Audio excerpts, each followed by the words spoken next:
Selamat pagi, berjumpa kembali dalam pembelajaran kita materi yang ketujuh, Ester seorang pemberani.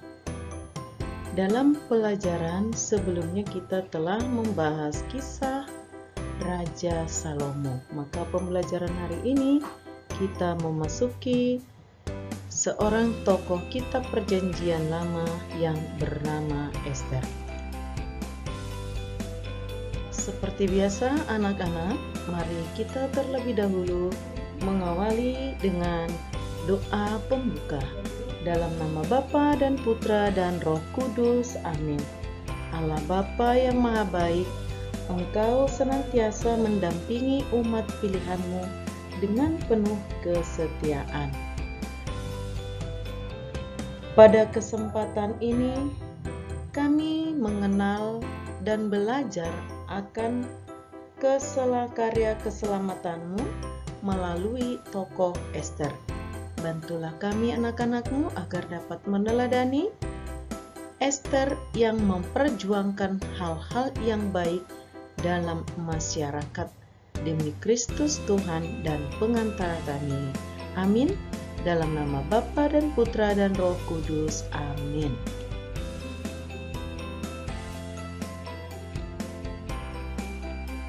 Anak-anak, mari kita simak terlebih dahulu kisah Kancil si Pemberani dari cetakmu halaman 66. Dalam cerita itu kita dapat menyimak bahwa Kancil sangat peduli dengan teman-teman warga hutan.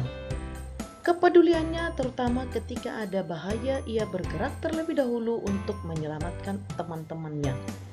Meskipun teman-temannya masih bingung, namun akhirnya mereka bersyukur dan berterima kasih karena mereka selamat dari tangan-tangan orang-orang yang jahil. Dalam kehidupan bersama, pernahkah kita peduli terhadap sesama jika bahaya mengancam? Atau kita malah pergi menyelamatkan diri sendiri? Untuk selanjutnya, mari kita lihat tentang kepedulian tokoh-tokoh pejuang perempuan di Indonesia dan tokoh pejuang perempuan dalam kitab suci Perjanjian Lama.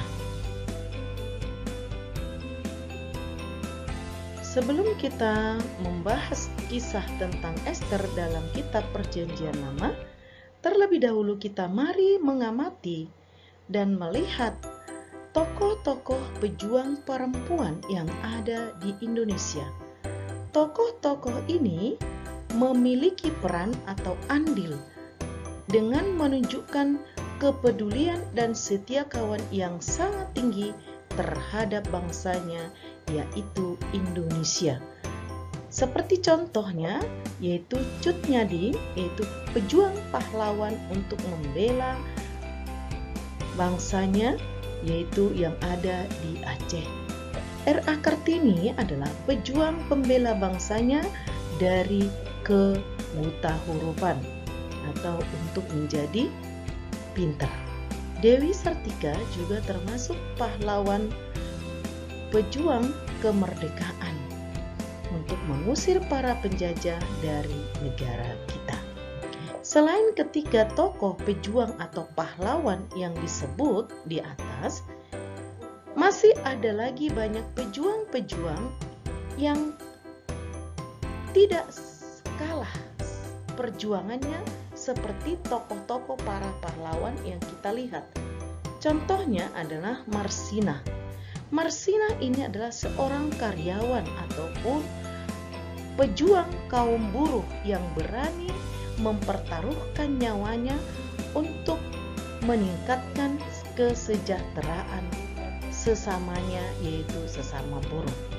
Banyak tuntutan-tuntutan yang mereka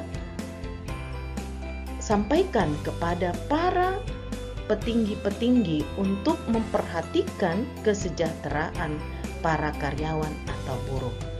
Meskipun dia tahu bahwa resikonya sangat tinggi, tetapi Marsina tidak mementingkan kepentingan pribadinya, tetapi dia lebih mementingkan kepentingan bersama. Selain itu yang ada di Indonesia juga, mari kita lihat tokoh-tokoh pejuang kepedulian untuk orang-orang yang miskin dan menderita, seperti yang kita amati pada gambar berikut ini, yaitu Bunda Teresa yang berasal dari negeri Kalkuta. Bunda Teresa ini adalah teladan tanpa pilih kasih untuk melayani orang-orang miskin, sakit, sekarat, yatim piatu, korban perang. Dia mengumpulkan berbagai macam warna kulit, suku, agama yang mengalami penderitaan, lalu dirawat dan dibesarkan di kongregasinya. Dia berjuang selama 45 tahun untuk melayani orang-orang miskin.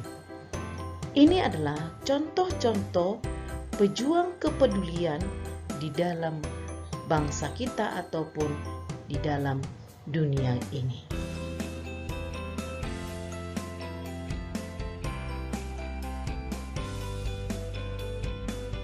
Setelah kita mengamati bentuk-bentuk perjuangan para tokoh-tokoh pahlawan dan para tokoh-tokoh pejuang sebelumnya, sekarang pertanyaannya, apa yang bisa kita lakukan sebagai bentuk kepedulian kita terhadap sesama, di mana kita disebut sebagai anak-anak Allah? Sebagai anak Allah, seharusnya kita berani dan memiliki kepedulian serta setia kawan terhadap sesama, terutama orang miskin dan menderita. Terutama pada saat zaman sekarang ini, kita dituntut harus berani ikut terlibat dan peduli serta setia kawan terhadap orang-orang yang miskin dan menderita. Apalagi terhadap orang-orang miskin dan menderita korban banjir, korban kelaparan.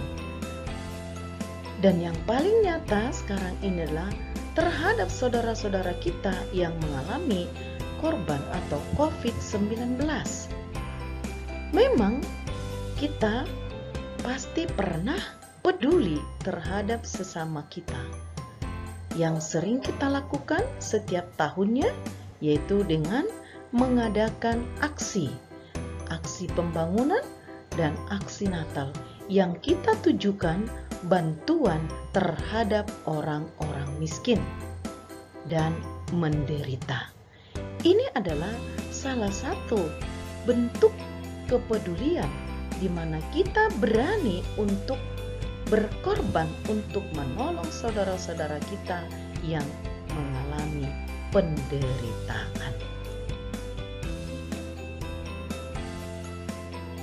Anak-anak, dalam Perjanjian Lama, kita juga dapat belajar dari seorang tokoh perempuan Israel yang berani, yang peduli dengan kesejahteraan bangsanya, dan berani memperjuangkan hak bangsa-bangsanya.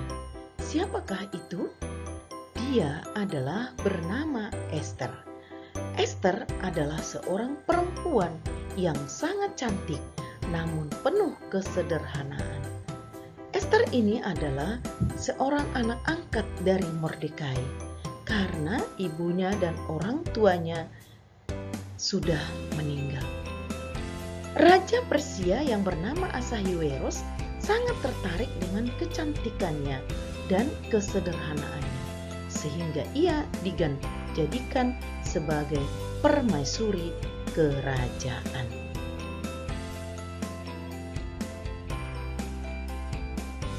Anak-anak, bagaimana kisah selanjutnya?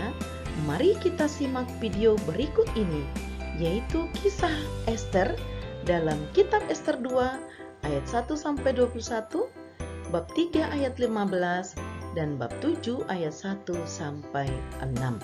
Mari kita tonton video ini. Esther adalah Ratu Persia. Raja Ahasuerus, suami Esther, tidak tahu rahasia Esther. Esther itu orang Yahudi. Mordekai, sepupu Ester, bekerja di istana dan menjaganya.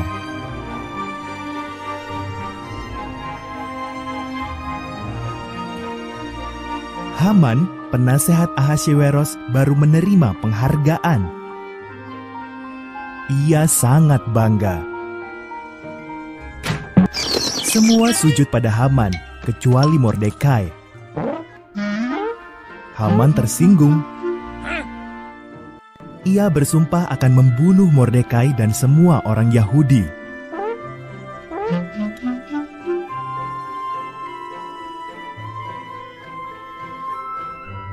Haman memberitahu Ahasveros bahwa orang-orang Yahudi berbahaya dan harus dibunuh. Ahasveros setuju dan menetapkan hari untuk membunuh mereka. Mordekai ketakutan dan mengirim pesan kepada Ratu Ester.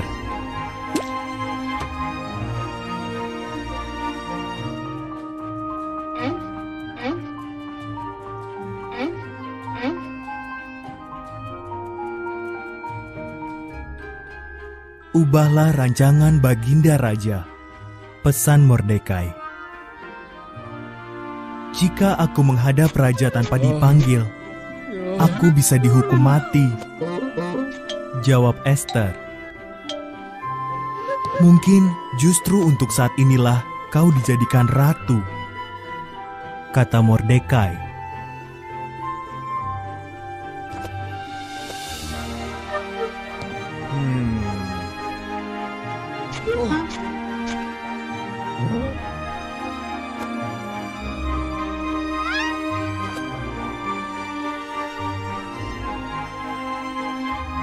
Ester dengan berani setuju untuk mencoba.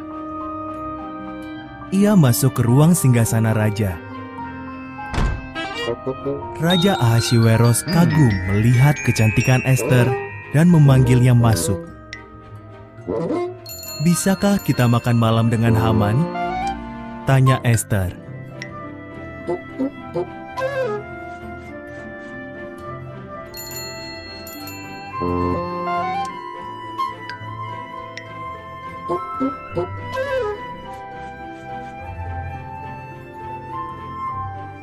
Haman sedang membangun tiang gantungan besar di belakang rumahnya. Ia berencana menggantung Mordekai di situ. Lalu datanglah undangan raja. Haman pun pergi untuk makan malam di istana raja.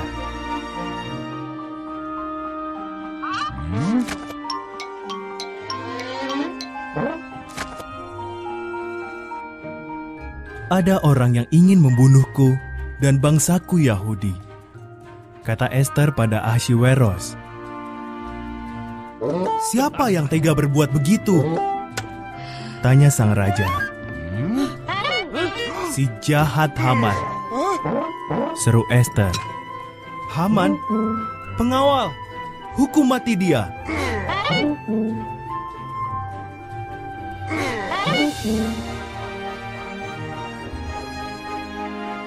Haman pun digantung di tiang yang didirikannya untuk Mordekai. Berkat Ester, orang-orang Yahudi selamat. Mereka merayakannya dengan pesta yang besar dan memperingatinya sampai sekarang.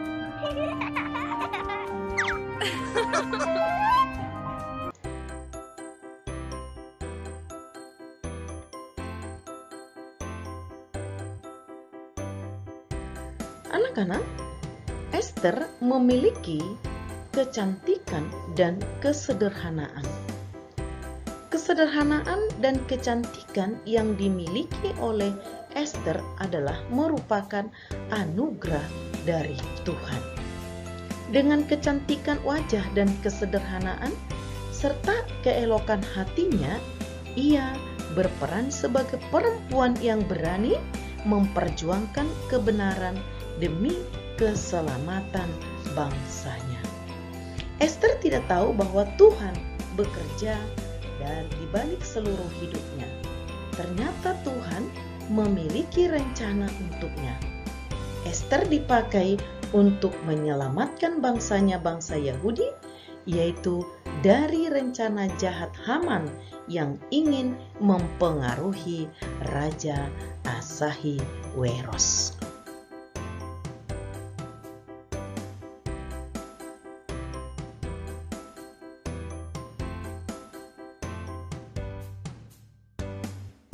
Anak-anak, sikap-sikap yang dapat kita contoh atau kita teladani dari Ester adalah Ester memiliki sikap sederhana. Ya. Sikap sederhana baik dalam penampilan maupun berbicara. Dia mau bergaul dengan siapa saja dan dia tidak menyombongkan dirinya meskipun ia diangkat menjadi seorang permaisuri. Ester memiliki kecantikan, bukan hanya kecantikan rupa atau wajah, tetapi juga dia memiliki kecantikan hati. Dalam bahasa sekarang disebut sangat soleha. Selanjutnya, Ester meskipun ia seorang perempuan, tapi keberaniannya untuk memperjuangkan keselamatan rakyatnya sama seperti perjuangan para pahlawan untuk mengusir para penjajah. Dia tahu bahwa perjuangan dia akan memiliki resiko yang sangat berat, tapi dia tidak peduli. Dia sudah tahu resiko yang harus diambil, yaitu akan mati. Sikap yang keempat adalah sikap peduli. Karena kepeduliannya terhadap bangsanya, bangsa Yahudi yang telah menderita, ia rela. Meskipun ia sudah hidup bahagia menjadi seorang permaisuri, tapi dia menggunakannya bukan untuk kepentingan diri sendiri, tapi ia pergunakan kedudukannya, jabatannya itu, posisinya itu untuk menyelamatkan banyak orang yang menderita.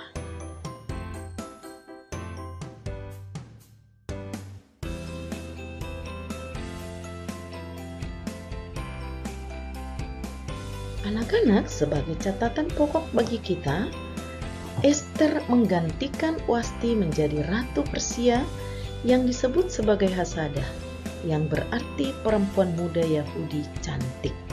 Haman sangat membenci orang-orang Yahudi yang ada di Persia, maka sasaran utamanya adalah Mordekai.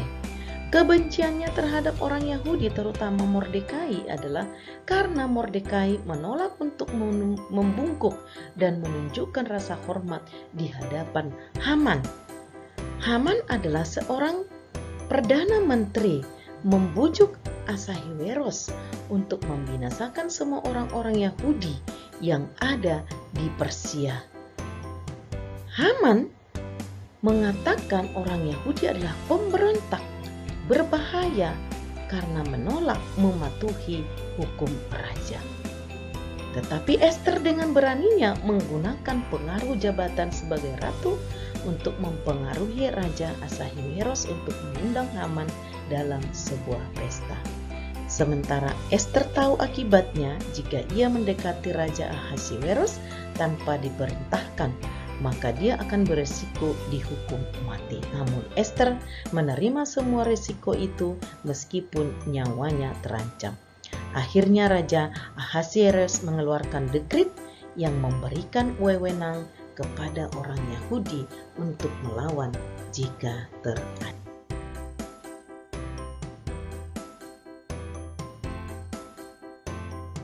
Anak-anak, Ester berani berjuang untuk menyelamatkan bangsanya dengan resiko dibunuh. Tetapi dengan bantuan Mordekai, perjuangan Ester akhirnya berhasil menyelamatkan bangsa Yahudi.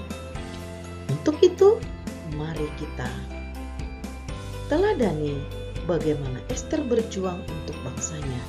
Kita juga sebagai anak-anak Allah, mari kita berjuang untuk menegakkan kebenaran dan menciptakan keselamatan, kesejahteraan bagi saudara-saudara kita yang miskin, menderita, terutama di sekitar kita. Mari kita tutup dengan doa secara spontan. Masing-masing di rumah. Terima kasih, sampai jumpa minggu depan.